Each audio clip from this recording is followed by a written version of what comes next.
So I was wondering how through mindful eating do you end up in a caloric deficit for long enough to lose weight, to go down to a healthy weight and sustain that? Because in my mind, I think like, well, you have to be comfortable being a little bit hungry so you're in that deficit, or am I wrong? Well, okay, so we're going to go in a different direction here. Sure.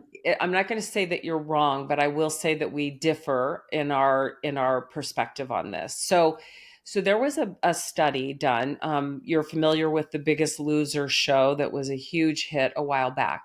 Well, Hmm. there was a very elegant study where they took all the season participants in one year.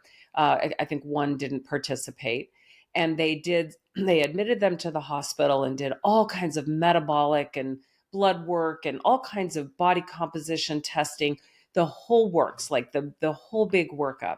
Right. Then at the end of the season, they repeated all the results and they showed that yes, indeed, people had lost a significant amount of weight, and their body metabolism was significantly lower, which made sense because, as you pointed out with your tall friend, people in smaller bodies might need less energy than they did when they were carrying a larger body around.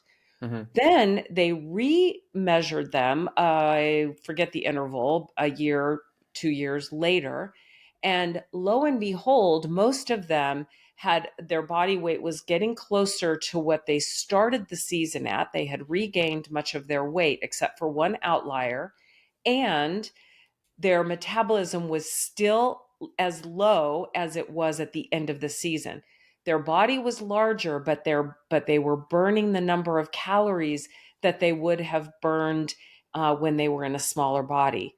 Do you see the math here? What happens then is they've been eating less, they lost weight, then even though their weight was coming back, they still needed less calories to sustain their body weight. So Right. the it is a physiological fact that when you do ignore hunger and deprive and that sort of thing on a chronic basis, like a sustained diet, then it actually does backfire. Hmm. So that's what the research shows us. We've known this for a long, long time, and we see it all around us. I mean, how many friends have you known who have lost weight on some crazy thing, and you see them a year later and they're back to where they were before? I mean, that's the pattern. Right. So that requires a very significant shift in thinking about what it is we're trying to accomplish here. If we're focused on body weight as an outcome, as the most important outcome, then we're not taking a holistic approach at all. If we really want to focus on a person's well-being, we want to look at the overall picture, body, mind, heart, and spirit. And we're not just going to look at one measure like body weight to tell whether somebody's healthy. We can look at their cardiovascular profile. We can look at their genetics, their family history.